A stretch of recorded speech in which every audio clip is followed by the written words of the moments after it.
21 сентября. Всем привет. Это Руслан Левиев и очередная сводка с войны. Основной фокус внимания по фронтовой ситуации по-прежнему прикован к району Купянска. После кадров с использованием трубы российскими военными для проникновения на окраины города, украинские военные заявили, что нанесли удар по трубе, в результате чего она была затоплена, и теперь передвижение российских солдат там не фиксируется. Но при этом мы видим, что на этой неделе российским военным удалось заметно продвинуться в самом Купянске, причем в основном на его правобережной части. И вот здесь я сделал небольшую ретроспективную справку. Город Купянск разделен на две части рекой Оскол, идущей от самой границы с Россией.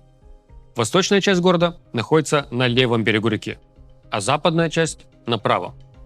Большую часть времени войны основные боевые действия, связанные с будущим наступлением на Купянск, происходили на левом берегу, когда российские военные двигались в сторону Оскола со стороны Луганской области.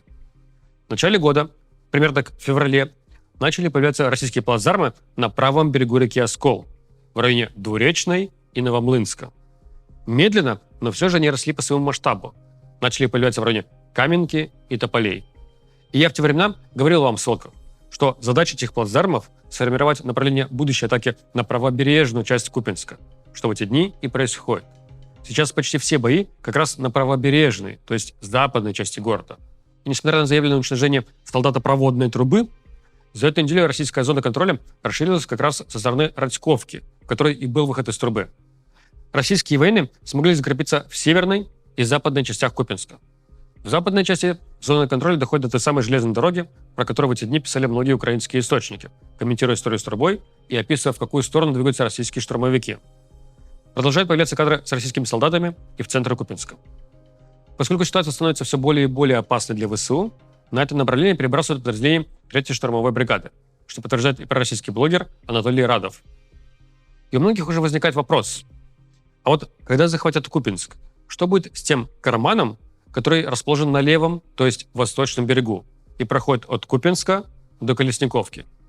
Ведь помимо Купянска остается только одна переправа через реку, которую можно использовать для снабжения – в Купянск-Узловом. Я думаю, что дальше именно Купянск-Узловой станет основным украинским плацдармом на левом берегу.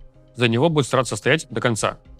И в целом, даже когда карман схлопнется, будут стараться удержать мини-плацдармы по типу операции в Крынках Херсонской области.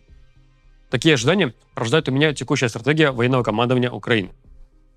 Почему я так часто в своих сводках говорю про реки, переправы через них, про берега? Да потому что реки, да и вообще любые водные преграды – это естественный природный элемент военной фортификации. Очень сложно атаковать противника, который находится на другом берегу реки от тебя. И поэтому Херсон надежно защищен широким Днепром от масштабных сухопутных операций. Сложно переправлять снабжение для своих подразделений через реку. Когда-то военная наука придумала для решения этой проблемы быстровозводимые понтонные переправы.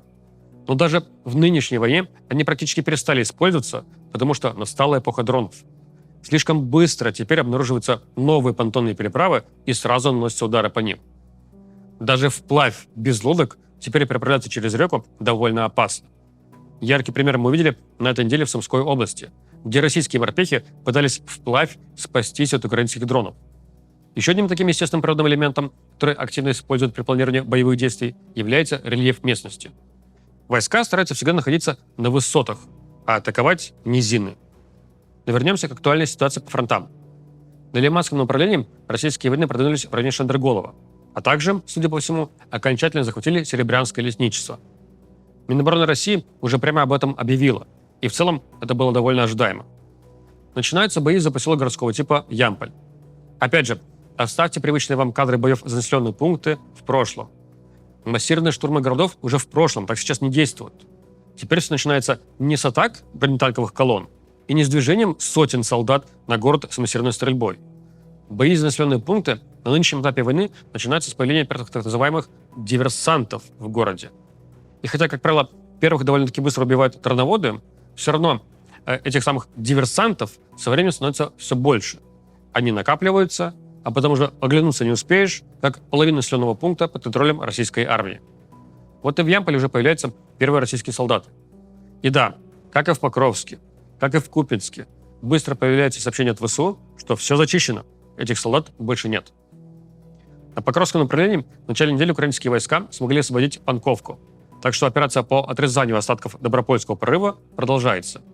В самом Покровске сразу несколько новых случаев появления российских солдат в северо-западной и южной частях города. Есть заметное продвижение российских войск и на юге Донецкой области, где российские войска наступают на прилегающие территории Днепропетровской и Запорожской областей, и особенно это касается районов Новониколаевки и Новоивановки. И вот на этом я хотел бы остановиться особо, поскольку в начале недели главнокомандующий ВСУ Александр Сырский снял с должности командующих 17-го и 20-го армейских корпусов армии Украины, которые отвечают как раз за обозначенные мною районы боевых действий, а также в целом за Запорожскую область, где есть небольшое продвижение российских сил в районе Степногорска. Украинские издания пишут, что их сняли за потери позиций на фронте. Я уже довольно-таки давно говорю, что в условиях дефицита личного состава ВСУ нужно переходить к маневренной обороне. Нужно делать все, чтобы максимально сберечь личный состав и прочие ресурсы. Именно это должно быть приоритетом, а не территорией. И если складывается опасная ситуация на передовой, то отступать, лишь бы сохранить солдат. И кто-то скажет, ну так вот же, они отступили, и за это были наказаны. Да, но тут явно видно, что приоритет для Сырского – это территории. Даже если оборона отдельных районов грозит масштабными потерями, все равно стоять до конца. Так вот, я считаю, что в таких случаях надо отходить на более выгодные позиции, что позволит сэкономить ресурсы и как раз на выгодных позициях продержаться значительно дольше. А так в итоге и исходную точку не удержали, и следующей позиции уже нечем оборонять. Поэтому я и говорил уже давно про территории, которые чуть сернее описываемых мною сейчас, что лучше отойти за реку Волчья и выстроить оборону по ней, а не тратить ресурсы на удержание Зеленого Гая, Толстого и Андреевки-Клевцова. То же самое касается Глебан-Быкского водохранилища, где, например, село Катериновка то под контролем России, то отбито украинскими войсками, то снова захвачено, а потом снова отбито. И ведь понятно, что в конечном итоге его все равно захватят. Но ведь сколько ресурсов и людей убьет командование ВСУ на очередное отбитие уничтоженного села? В итоге, когда нужно будет уже оборонять Константиновку, людей будет уже меньше. Такой подход командования также создает мотивацию для нижестоящих командиров врать в своих отчетах, скрывать какие-то данные. Вспомните пост украинского мониторингового проекта Deep State, который я цитировал летом, где они писали про ситуацию в серебрянском лесничестве.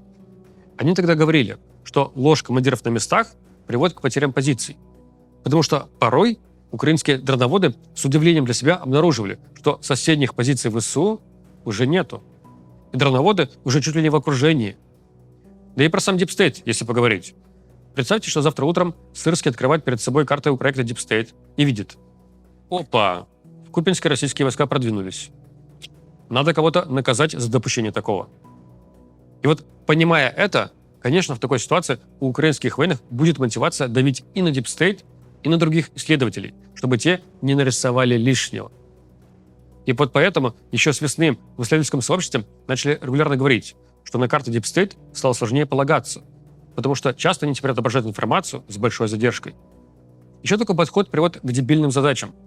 Это я цитирую бывшего комбата 47-й механизированной бригады ВСУ Александра Ширшина, который писал в мае, что это приводит к неоправданным потерям. Он писал тогда: более дебильных задач, как на текущем направлении, я не получал. Когда-то расскажу детали, но тупорылая потеря людей, дрожание перед бестолковым генералитетом, кроме как к провалам, не приводит ни к чему.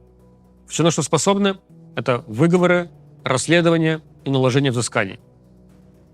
И вот это все приводит к ухудшению морального состояния солдат в подразделениях, к мотивации бежать с фронта.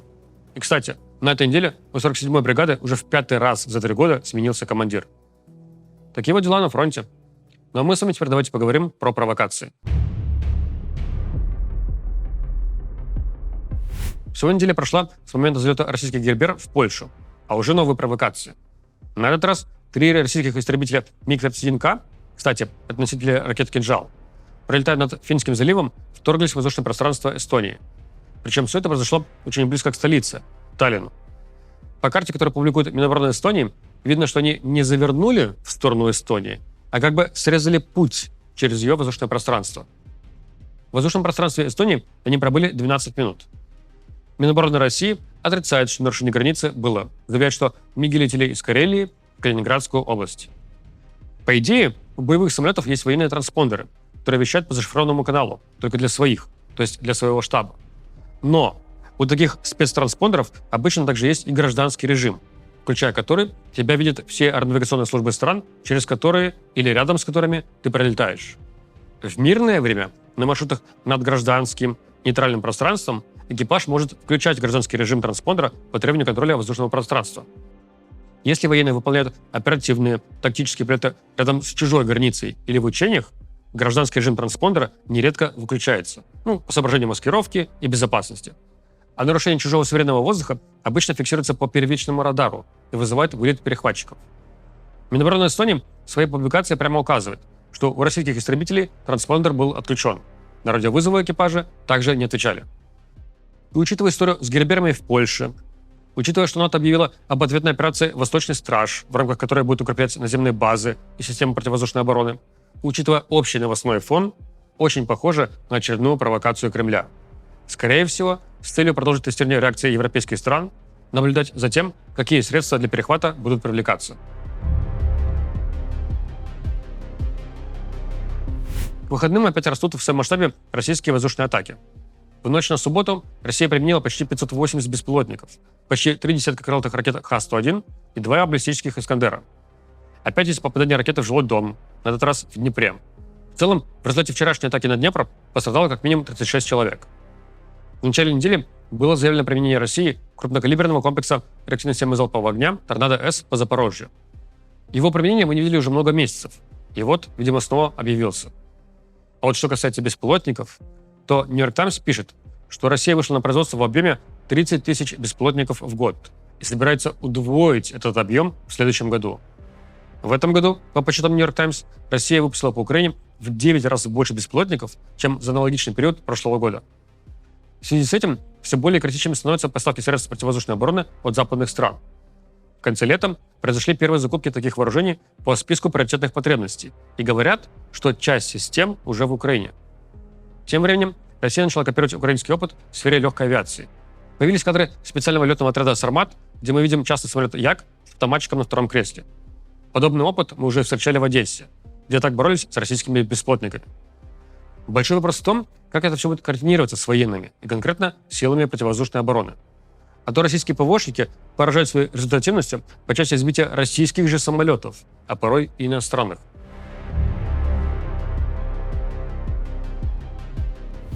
Ну и последнее. Я не успел добавить свою прошлую сводку, но, судя по всему, электронный реестр повесток заработал. Еще 11 сентября в Шереметьево остановили парня, который пытался улететь в Турцию на отдых. На погранконтроле ему прямо сказали, что на него наложен запрет на выезд в связи с электронной повесткой от Краснодарского военкомата.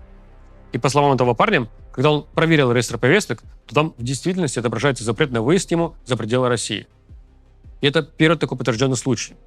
Мы не знаем, по всей ли России теперь это работает, или только в некоторых регионах, например, таких как Москва и Краснодарский край. Все-таки военкоматам для этого нужно было оцифровать огромный массив информации. Сейчас на этот факт работы электронного реестра повесток важно обращать внимание, потому что чуть больше, чем через неделю, начинается осенний призыв на срочную службу. И говоря по нашей практике, мы регулярно встречаем на войне некрологи молодых парней, которые попали туда, поскольку во время прохождения срочной службы их тем или иным способом принудили подписать контракт. В том числе встречаются примеры с дальних восточных регионов России, в том числе и оттуда направляют на войну.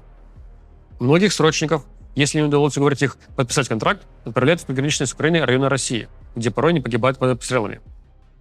В русскоязычных телеграм-каналах уже полным-полно историй с обращениями срочников, о том, как их обманом заставили подписать контракт, а теперь его никак не расторгнуть. При всем при этом, даже те, кто уклонялись от призыва на срочную службу и попали под уголовку, в подавляющем большинстве случаев получали максимум штраф. Делайте выводы. Но мы с вами увидимся еще через 7 дней. До встречи и пока.